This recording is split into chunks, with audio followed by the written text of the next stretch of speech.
Ayan, mamumuti tayo ng pechay. Ayan, lalaki na po ng pechay ko. Kaya puputihin po natin.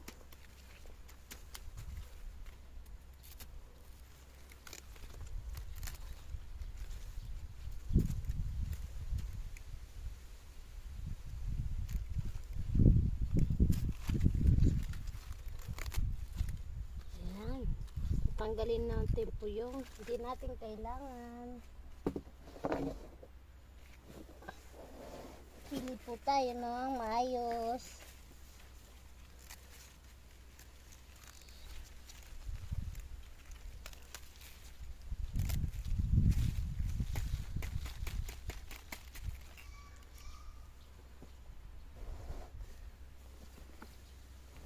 Pechay, pechay.